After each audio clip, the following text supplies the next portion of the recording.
ফলন্ত গাছ। একটি শতাব্দীতে পা রেখে আর এক শতাব্দীর বুকে হাঁটছি। হরিচাঁদ জানে সীমানা, জানে কখন থামতে হবে। আহা, বুড়িটার পোডলা মস্ত ভারী, অস্পষ্ট ও দেশের সীমানা। শুনেছি গেটে সব কিছু জমা দিয়ে তবে ছাড়পত্র। হরিচাঁদ বলে, আবার এপারে এলে দেখবে তোমার জমা সব ফলন্ত গাছ হবে। তোমার এই কর্মের ফল তুমি ফিরে এসে পাবেই পাবে। জবানবন্দি।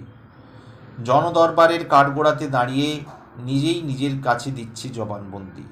হে মহামতি আদালত, আজীবন আমি কারুর কোনো উপকার করিনি, হয়তো করেছি অনেক অনেক, তবে তা সবই ছিল মিঠামুখ লোক ঠকানোর ব্যাপার। লোক ঠকানো সবই আমার ভণিতা।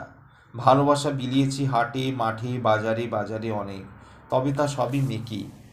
কোনটি আমার নিরেট ভালোবাসা কোনোটিই নয়। দেওয়ার চেয়ে ছিল অধিক, ফিরে পাওয়ার অদম্য লালসা। ভণ্ড সেবক সেজেছি দু তিনবার, জুৎসই পাওনাটা মেলেনি বলেই ওখানেও তুলে দিয়েছি দুহাত। আমি কি ধার্মিক? সে তো অনেকবার। ওটি আমার বাহ্যিক রূপই ছিল। কোনো অন্ধ খঞ্জকে একটি দিনও আমি দিইনি পথ পার। আর আমি ঠিক আমার মতন কিছু বীজ বরং বপন করেছি মাত্র। জন্মেছে অনেক ছোট বড় বীজ গাছ। পাঁচিল ঘেরা একটি স্বার্থপর বাগান গড়েছি। এখানে নেই মনুষ্যত্বের ছিটেফোঁটা বিকাশ, কেবল লালসা। মহামতি আদালত, আসামির এ সত্য জবানবন্দি। এটি একটি সম্ভাবনাময় মনুষ্য জীবনকে ভ্রমে ক্রমে শেষ করে দিয়েছি। করেছি অনেক সাধনায় পাওয়া এ জীবনকে তছনছ সাক্ষাৎ। আমি মরি না। রাম মরে, শ্যাম মরে, যদু মধু মরে, বাঘ মরে, হাতি মরে, গরু মরে, মরেই। কিন্তু আমি মরব এটি ভুলেও ভাবতে পারি না। এ না ভাবার যথেষ্ট সঙ্গত কারণ তো আছেই। হাত ভাঙে, পা ভাঙে, দেহ তো ভাঙেই, আগে কিংবা পরে। শিশু থেকে এমতো অবস্থায় এই আমি তো একই আমি আছি। এই আমির কোনো ক্ষয় বা বিনাশ এ পর্যন্ত দেখি না। তাহলে আমি মরি কি? কই, আমার হাত, আমার পা, আমার দুই চোখ, মুখ, এই আমার রাত দিন গলাবাজি ধাপ্পাবাজি। বলি, না না হুজুর, জমির এই দাগ সত্য নম্বর দেখুন দেখুন, সব আমার। শালা যদু বলে আমার, ওদিকে হারিয়াও বলে আমার। হাকিম হেসে বলে, সব তো বুঝলাম, কিন্তু মালিক এই প্রত্যেকের আমি বা কোথায়? তাকে কই দেখাও, আনো। আমিকে কি কখনো দেখা যায়? নিজের আমিকে এ যাবৎ আদৌ দেখি না, কিন্তু আছে বুঝি, অনুভব তো করি। এতগুলো বছর এই দেহ খোলের মধ্যে থেকে বাজছে, ভেলকি দেখাচ্ছে, অথচ শালাই এই আমি ধরাছোঁয়ার বাইরে।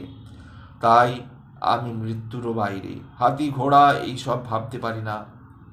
ভাবে হয়তো ওরা মরে, কিন্তু মানুষের বোধ এমন এলেই বোঝে। জড়ো ওঠা জন্মায় বাড়ে, কিন্তু আদৌ মরি না।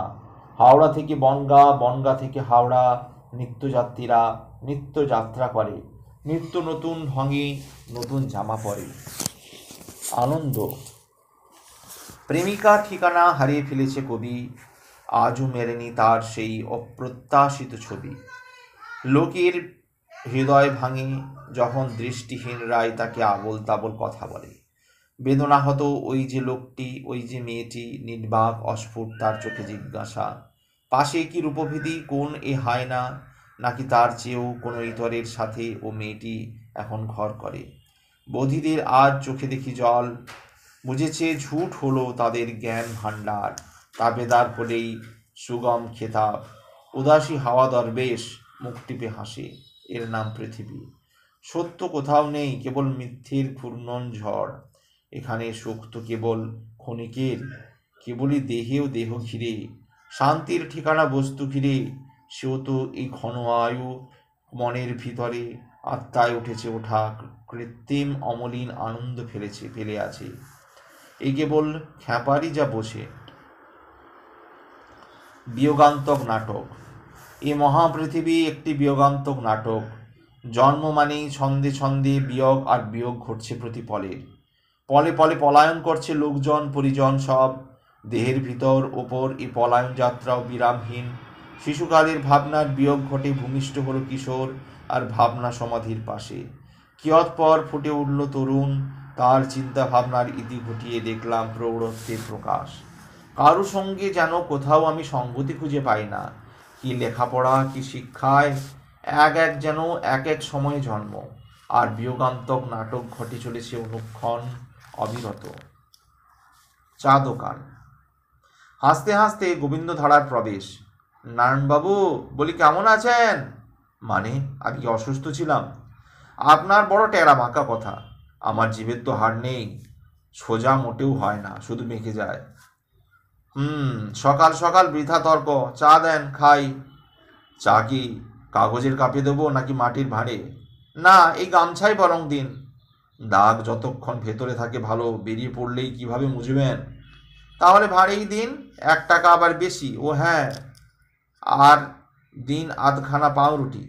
এখন কিন্তু আমার বউনি হয়নি। আরে দেখলাম ওনারা তো খেলেন। সে ছাড়ো, নিজের কথাই ভাবো। আমাকে কি বিনে পয়সায় খাওয়াবে? হ্যাঁ পারি।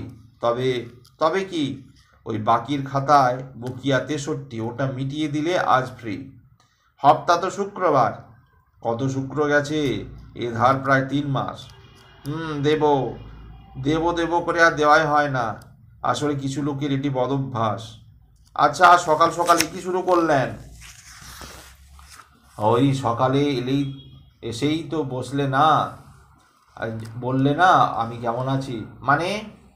মানে ওই তো 63 আর আজ 10, মোট 73 টাকা হয়ে গেল বাকি। টাকা টাকা টাকার যে আজকাল ছড়াছড়ি চলছে গো নারায়ণবাবু।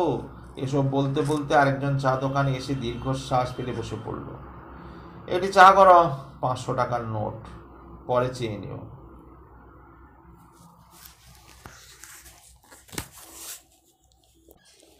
ফিঙ্গার ফ্রাই একটি বোধহয় অধিক সুস্বাদু আজকাল বাংলা ভাষা বদহজম তেলে ভাজা ঢেকুর শব্দ। No stop nonsense. এই বাংলা ভাষা যেন সত্যি ইঁদুর মারা জাঁতাকল। কল কাঠি নাড়ে দুর্বৃত্তায়ন। বহু ভাষার সমাধি হয়েছে এভাবে। বাংলা ভাষায় মনে হয় অন্তিম সময়।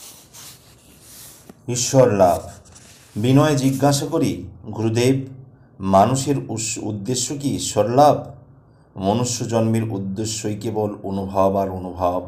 বুঝলাম না, কি অনুভব? তুমি যা খাও সবই শরীর ধারণের জন্য, কিন্তু টক, তিতা, ঝাল, মিষ্টি এসব সবই তোমার অনুভব কি নয়? হ্যাঁ, তা তো আমি অনুভব করি। এই অনুভবের কারণ এই প্রকৃতি, দেহও তাই। দেহ না থাকলে এসব কিভাবে উপলব্ধি করতে? তা বা ঠিক। আচ্ছা, আমি উপলব্ধি করি বা কিভাবে? কেন ওই চোখ, নাক, জিভ, চামড়া, এই 5 যন্ত্র নিজ নিজ সংকেত নিয়ত সরবরাহ করে মনকে। মন জানায় তোমাকে। তাছাড়া পূর্ব তোমার ওই সব সঞ্চিত অভিজ্ঞতাও কি তৎক্ষণাৎ বলে দেয় না? তা দেয়। মেঘ দেখলে বুঝি বৃষ্টি আসবে, বিদ্যুৎ চমকাচ্ছে দেখলে বুঝি বজ্রপাত হবেই। তাহলে সব জমা থাকে চিত্তে।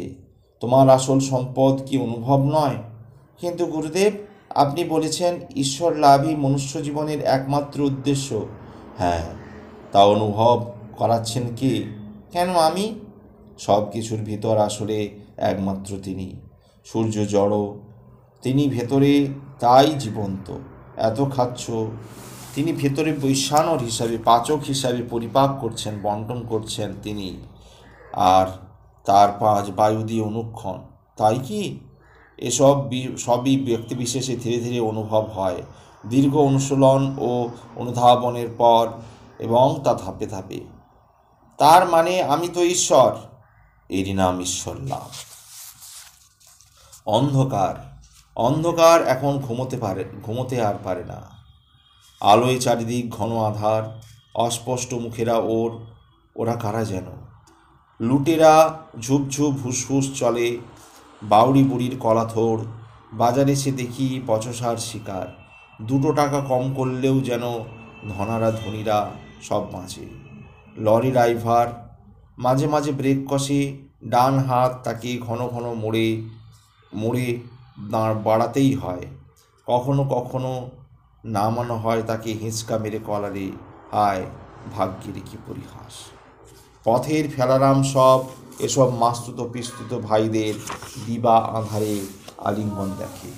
ওদিকে বিশ্বের সব অদ্ভুত বিদ্বান সব মনে হয় ওদের অলংকার, সব সজারুর কাঁটা। ওরা শান্তির জাল চুপি চুপি কোণে কোণে পাতে, চুনোপুটি লাভ দিয়ে হরদম মরে। আলো বাতাস জল ওদের শিক্ষার শিকার, কলুষিত বিষাক্ত এ ধরনী কঙ্কাল। জর্দার একখিলি পান, কেউ হাত অতি বিনয়ে বাড়ায়, বলে, বাকিতে কি কাজ, এটি পাওয়া যাবে? বাবুদের মসৃণ পথ, বাকি ওরা অন্ধকারে আজ, বেহুশ মানবতা। বিজ্ঞানী সব যেন আজ আমাদের অন্ধকারে নিয়ে চলে। বুড়ির ঝি, ফাঁকা পথে ঝাঁপ বন্ধ হবে। জিজ্ঞেস করি, কি গো বুড়ির ঝি, এক কাপ চা হবে? এ সময় তো ঝাঁপ বন্ধ করব, দেখো কাণ্ড। রচা তো কতক্ষণ আর লাগবে, বুঝেছি, কিন্তু আমার ব্যাপার আর বোঝে কে? আপনি বুড়ি মানুষ, ঝাঁপ বন্ধ করবেন আর দুপুরে বৌমা রান্না ভাত গপ গপ গিলবেন? তা যা বলেছ ভাই। ওপারে যাবে? জোয়ার পড়তে ধরে রাখো 12টা তো বাজবেই। ছেলে মেয়ে কটি? ছেলে করে করে তিন মেয়ে, তারপর ছেলে। অবশ্যই সবার বিয়ে শাদী হয়ে গেছে। তাহলে আর চিনতে কি?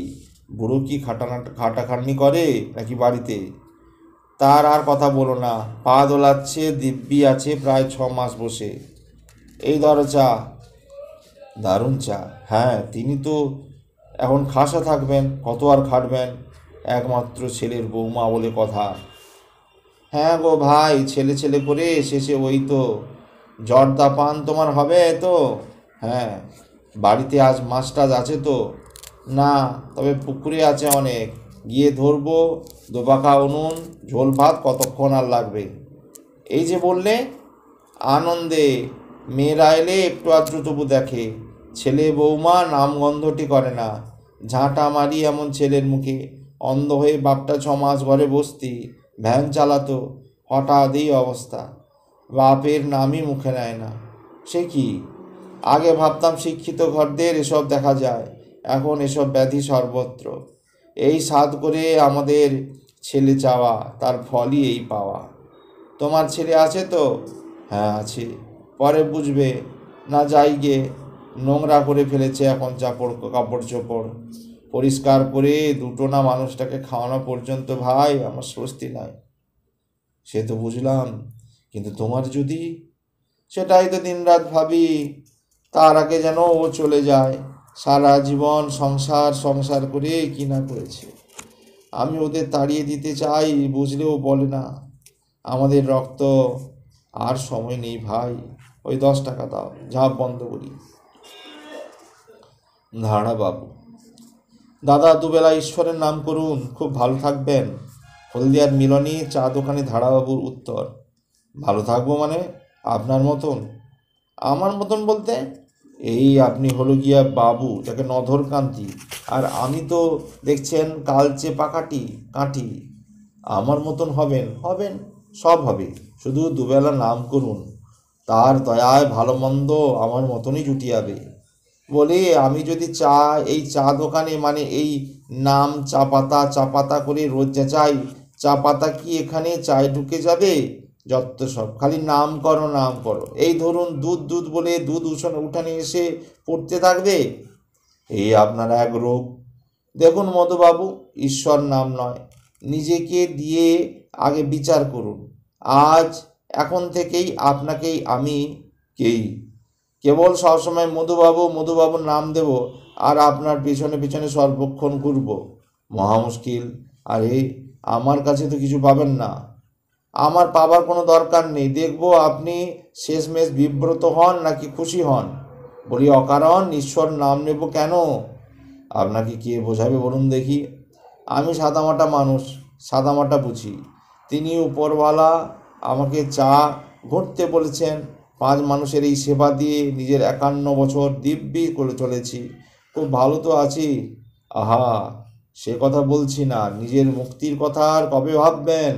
দেখুন মধুবাবু, আমার বাপ ঠাকুরদা একটি কথা বারবার বলতেন, যারা শুধু কেবল নিজের কথা দিনরাত ভাবে তারা আর কেবল একাই ভালো মন্দ খান, আশেপাশে অপরদের কথা ভুলেও ভাববেন না। তাদের শেষে কি হয় শুনবেন নাকি? বলুন, জানি না কি হয় তাদের অন্তিমে। পরিণামে তাদের গায়ে কুকুর ঠ্যাং তুলে আর বিড়ালে হাগে। তা সে আপনি যতই নাম জপ করুন, সেবা নিয়ে নয়, সেবা দিয়ে মুক্তি, শান্তি। পুজো।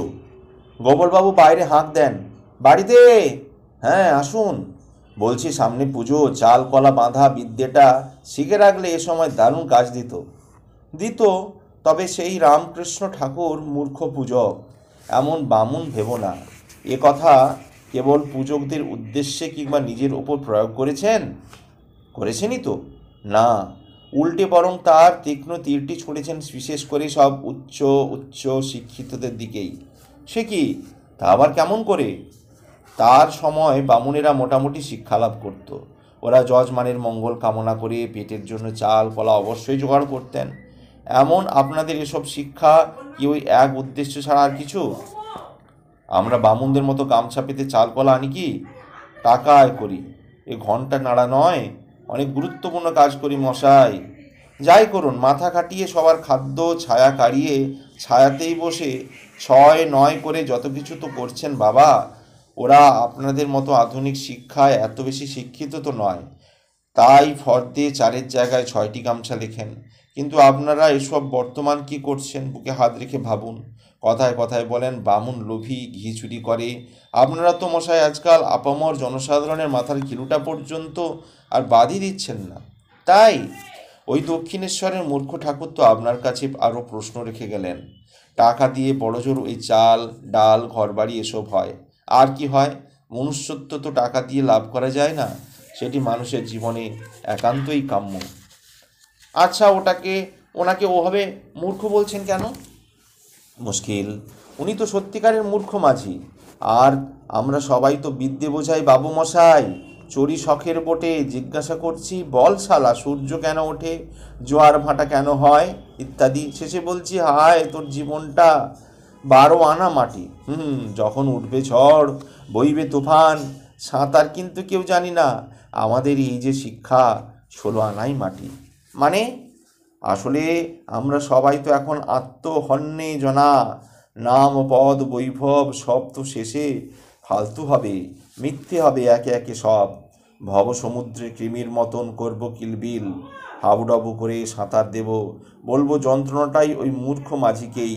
দয়া করে করো হয়ে পার। দেখুন, যদি নিজেকেই না পাল্টাই বা সঠিক না চিনি কিংবা জানি, সুগমন মৃত্যু তো আদৌ সম্ভব নয়, অমৃতে গমন নয়। কর্মগুণে যন্ত্রণাক্লিষ্ট হতে হতে পরিশেষে প্রেতাভি গচ্ছন্তি জিয়া, এটি দুর্লভ মনুষ্য জীবনকে পশুর ন্যায় শেষ করে গেলাম।